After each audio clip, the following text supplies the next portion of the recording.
Salut YouTube, c'est Cédric03 Allier.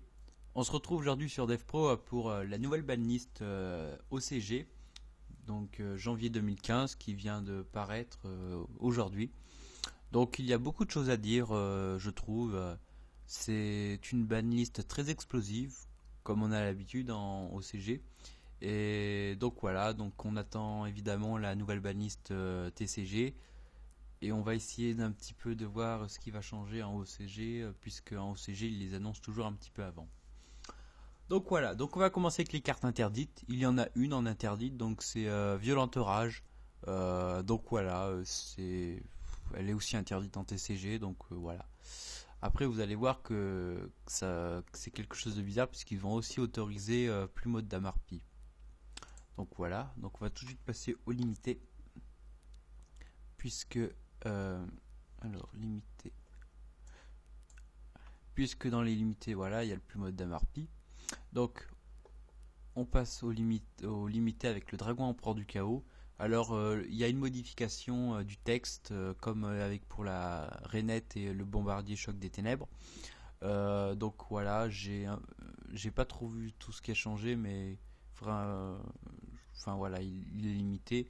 Donc oui, j'ai pas trop vu ce qui avait changé. J'ai vu le texte en anglais traduit en français. J'ai pas trop vu le changement. Après, essayer de chercher, voir ce qui a pu changer. Donc voilà, ils ont fait comme le bombardier choc des ténèbres. Donc le bombardier pouvait activer son effet une fois par tour, donc ce qui empêche les abus. Et la rainette aussi, donc ce qui permet à ces cartes-là de devenir délimitées. Ce qui n'était pas avant pour le bombardier. Ensuite, on retrouve une carte limitée. Alors là, ça m'a surpris. C'est une carte. Ouais, voilà, on verra bien ce que ça va donner. Le serpent sinistre. Donc, c'est une carte, lorsqu'elle est envoyée au cimetière, on peut la renvoyer dans la main. Lorsqu'elle est au cimetière. Voilà. Ensuite, Manju des 10 000 mains et Sanju aux 1000 mains. Donc, ça, c'est le tuto pour les rituels. Les deux tutos. Donc, c'est pour le Necklost. Voilà. Ensuite, le Necklost, donc il y en a un qui est limité. Alors lui, je sais pas trop son effet, donc c'est le Necklost of Unicore. Ouais, voilà. Je connais pas bien son effet, donc pour ceux qui connaissent Necklost. Après, je suis pas trop un friand des nouveaux archétypes, donc Necklost, Shadow, Satellite Knight, tout ça. Je suis pas trop un friand, donc je suis plutôt sur les bons vieux anti-méta, Frog Monarch et tous ces decks là. Fusion instantanée aussi est limitée, alors je sais pas pourquoi. Cette carte est limitée, j'en ai aucune idée, vraiment. À part pour. Non, je vois pas trop l'utilité de la limiter. Une carte aussi qui est limitée pour le Necklost, c'est la préparation des rites.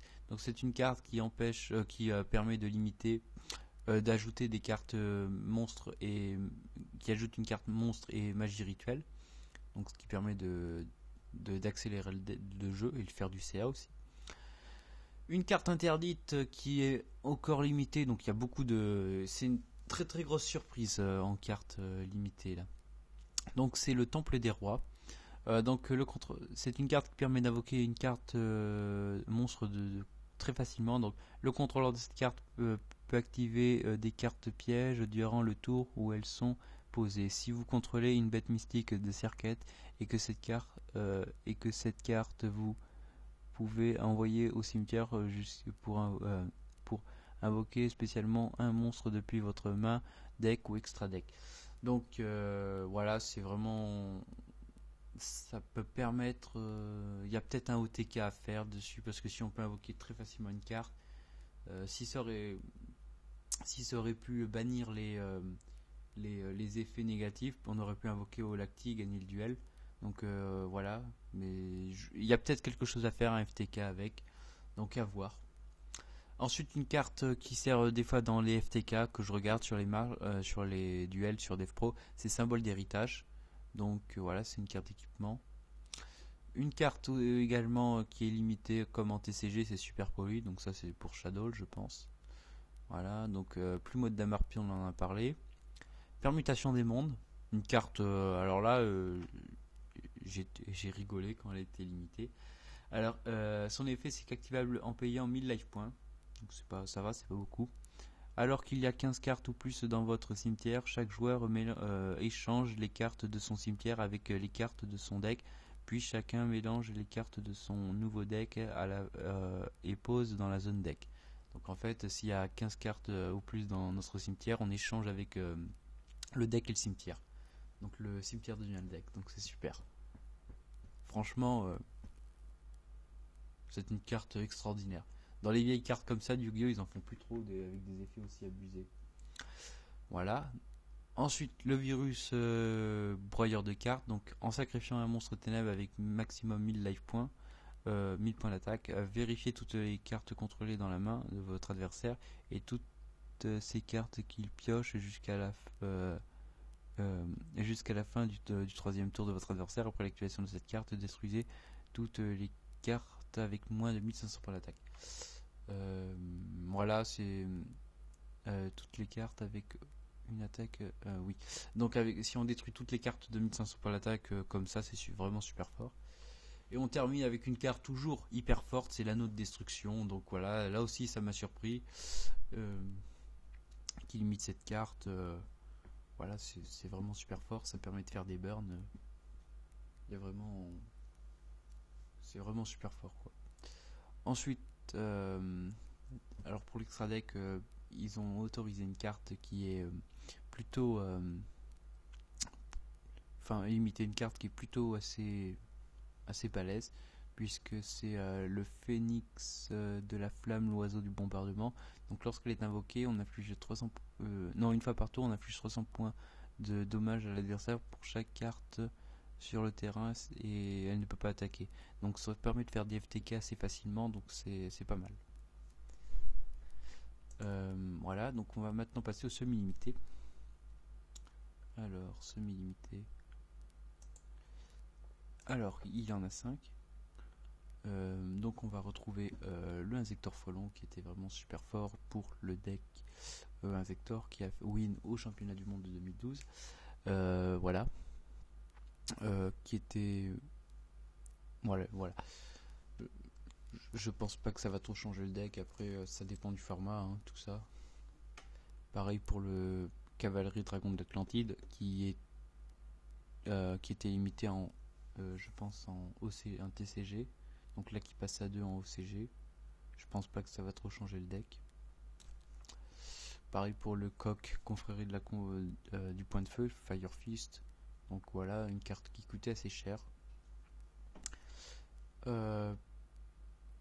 Portail, la carte portail de monstre. Donc ça aussi c'est semi-limité en TCG.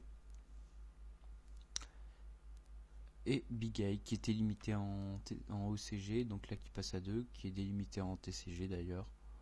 Donc voilà. Ensuite pour les délimités.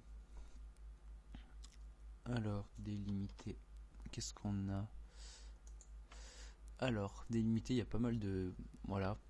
Donc Nebradis qui était semi-limité pour le deck Chronomal Artefact. Voilà, qui passe à 3. Je pense pas trop que ça... Je sais pas trop si ça va le faire revenir le deck avec Shadow. À voir. Soldat de carte qui passe à 3. Donc très bien. Pourquoi pas.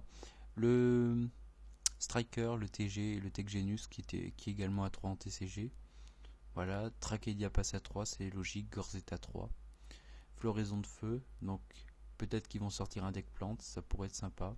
Autre que Sylvan, bien sûr. Voilà, c'est super fort aussi. Le saut hiératique de la convocation, donc ça c'est utile pour aller chercher les hiératiques, même si le deck hiératique ruler a beaucoup ralenti depuis, donc voilà, il n'y a plus trop de soucis à se faire, surtout que Shadow gère un peu les invoques SP. Héros vivant, donc ça aussi c'est à 3 en TCG. Trio Jama, donc ça je le prévois à 3 pour le TCG aussi. Et également Evil Swarm Ophion qui est à 3. Donc voilà. Donc c'est un deck que... Non, c'est une banlist que je trouve vraiment super abusée. Il y a beaucoup de changements. J'espère en OCG... Enfin... Je me demande comment ils font pour jouer en OCG avec autant de changements, parce qu'en TCG tout devient interdit alors que tout devient délimité. C'est deux formats totalement différents. Voilà quoi, je sais pas trop, je sais pas trop ce que vous en pensez. Après, après voilà, je pense que le trio Jama va être délimité parce que les Shenburn sont plus du tout populaires dans les decks, enfin dans les tournois. Donc voilà. Si vous avez aimé cette vidéo, j'invite à liker ma page Facebook Cédric-03 lié et je vous dis à très bientôt pour plein de bonnes choses. Et donc voilà, allez, à plus YouTube.